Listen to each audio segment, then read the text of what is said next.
Sam. Right, let's start with the tragic collapse of Forthglade. What an iconic brand, right? Over the weekend, last weekend actually, I spotted some Forthglade wet trays in my beloved Aldi's bargain hunt middle section. They weren't displayed properly. They were simply dumped there, for lack of a better word. And I do think Forthglade have totally lost their way. A few years back, actually, we used to have a pretty good working relationship with our sales rep. Their products sold well and they innovated quite quickly. I mean, remember that the cold pressed, when they came to you and said, actually, with cold pressed dog food, you retain more of the nutrient. It's a lot better. And you were like, oh my God, no way. What do you mean? It was quite innovative. Bringing out new products all the time, something they still do to this day, to give them credit. But one day I spotted Forthglade in Sainsbury's and we stopped buying immediately.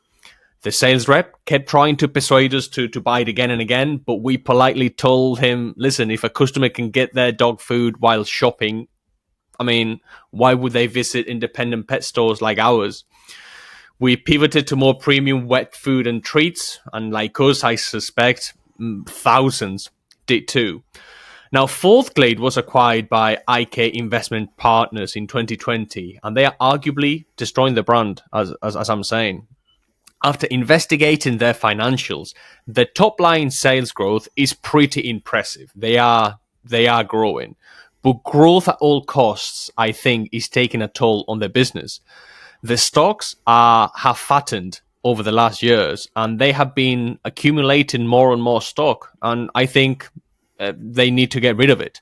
Hence why Aldi is jumbo selling their products. Their profitability has dipped over the past few years too, and their immediate liquidity is also compromised. Yeah, I reckon that private equity can double your business quite quickly, but it can also tarnish a brand quite quickly as well. It might be true that Forthglade is selling more, but once you hit Aldi's bargain section, I think you just lose control of important things like displaying your product nicely. Although that's very, very simple, I think that's quite important. Your brand is now seen as cheap, and cheap products tend not to command higher margins. Competition also has to be said is fierce in both the treat space and the wet food space, with players coming out with new products all the time, identical products, may I say. According to them, their business is in amazing nick, and they are amazing. Clayton, what are your thoughts? So I used to deal with Forthglade. I dealt with them for probably best part of 20 years, and I saw them go through the changes. And as a company, when I saw them, like if you go back in time, the products weren't brilliant. They used to use like the beef flavor one would be like 20% beef, 80% chicken, this sort of stuff, and then they nearly went bankrupt and they got taken over initially by a different private equity firm, and the business built. I mean, their main competitor at that time was Nature Diet, who committed corporate suicide when they moved over into the Tetra Packs and then destroyed their distribution networks by pulling out of all wholesalers other than Best Pets. And they had a quick, easy win. And so then when the new private equity company bought it, I'm assuming a decent profit, where do you go from there? Because if you actually think about what was the last sort of new innovative product that Forthglade actually came out with, it isn't during the current private equity company's model. Like, the cold press goes back 7, 8, 9 years ago. The treats, something similar. Like the product ranging, something similar. I mean, they tried lots of different tacks, like luxury ones, and like increasing the amount of SKUs. But the problem is that as a model, like they kind of topped out in the pet industry. Once they're taking Nature's business, I think they probably arguably thought we either need to innovate, bring in more products, or go grocery. And grocery is the direction they went. I think it actually happened before 2020. because I seem to remember it being in Tesco's slightly before that. But yeah, look, once you're in grocery, it's all over in terms of the pet, in terms of like regular pet stores. And Forthglade as a product, is it as cheap as a can of Pedigree Charm? Is it as cheap as the own brand Lidl Foods or Aldi Foods? No.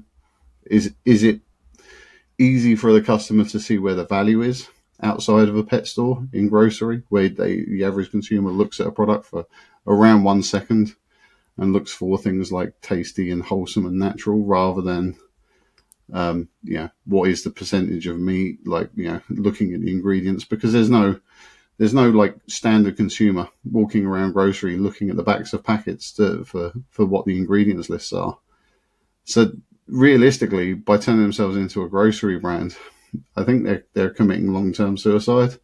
And I think that shows, if you're in Aldi's, that Aldi's is not the place for you as a sort of a semi-premium pet food. And it's just going to cause a bigger exit of independent retailers, especially when you take companies like Nutriment making a very similar product. That was launched end of last year, something like that. I just think that long term, you got to question where the whole business model is going, and I think it's because they've not innovated, and they've just gone for growing their sales channels. I don't see a long term future for them, to be Well, honest. arguably, I don't think these people are long-term minded at all. I mean, I think the playbook is, let's distribute it through as many channels as possible.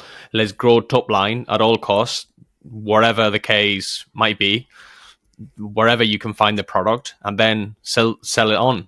That's it. That's what I think it's going to happen. I mean, in terms of innovation, they do come out with. I mean, the brand does resonate with people. The brand is quite strong, in my opinion. People feed the wet trays. They're still very, very popular. Remember the 3 for 350 or whatever the deal was back in the day. And in terms of treats, they are or were one of the best at it, in my opinion. The playbook was very, very simple. It's like the McDonald's playbook. You come up with limited edition, or the Stormzy McDonald's menu or whatever, and then you just rotate very, very quickly. You had like the Carmen treats, the pumpkin aid, the this, that, the other, and they changed products so fast. But I don't think these people are going to stick around. I mean, look, one thing I always say about dog food is that it takes 10 to 15 years for things to come out in the wash in terms of dog food. So if you've got a successful dog food brand today, but you're letting your market slip, you generally have the lifetime of the dog and the lifetime of the consumer before they buy a new puppy. And it's about what a new puppy's buying, what are new consumers into pet stores buying, because that's where the sales drive are. So there's obviously a strong love for Forthglade, because I can remember it from the 1980s being a frozen meat company, and it's been around forever. But when you burn your market, it can take 5 to 10 years before you really start seeing the difference. And I don't think we've actually hit that length of time yet of people actually starting to turn around and actually like move against it. I mean, look, Nature Diet supercharged that when they went into Tetra Packs, because they not only changed their method of distribution, but they also changed the complete look and taste and feel of the product. So they did a good job of burning it double quick. But I think for someone like Forthglade, I think it's going to be a 5 to 10 year decline, where it goes into grocery, fails in grocery, independent stores kick it out, replace it with Nutriment, with other new emerging brands, and it's just gradually going to work out. It's a bit like Arden Grange. Arden Grange was the same. Sort of, if you went back 20 years ago, people loved Arden Grange. Then they started playing with supermarkets, with grocery, and they didn't update their formulations. Their formulations became stale, and then before they know it, suddenly they're in trouble. And I think it'll be the same with Forthglade, but I think it takes 5 to 10 years to come out in the wash. And I think we're in the middle of this cycle at the moment where people are just starting to ditch it as a brand.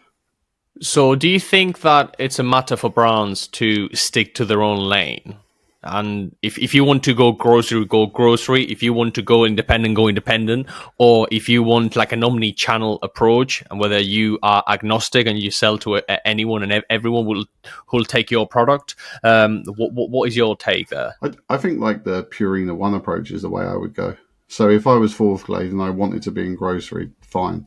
You can go into grocery. There's no reason why brands can't go into grocery, but don't go in with exactly the same products. Just call it something else. Call it, I don't know, Winkley dog, Morthglade. Winkley dog food or something, because it comes from Winkley and Devon. It's like Devon special food or some shit. Doesn't matter. The main thing is that you protect your independent channels, like against the long term loss. But then you also look, because the average grocery consumer, they don't know Forthglade. They're not aware of the brand. They're not aware of, there might be this small percentage which shop in both initially, but that's not where the driving growth comes from. It comes from new consumers. And so you can still capture the new consumers in grocery with a different brand and not upset your traditional brand. I mean, so IAMS Uber, what they should have done years ago was, put over the IAMS or Uber brand into supermarkets and keep the other one for the pet trade.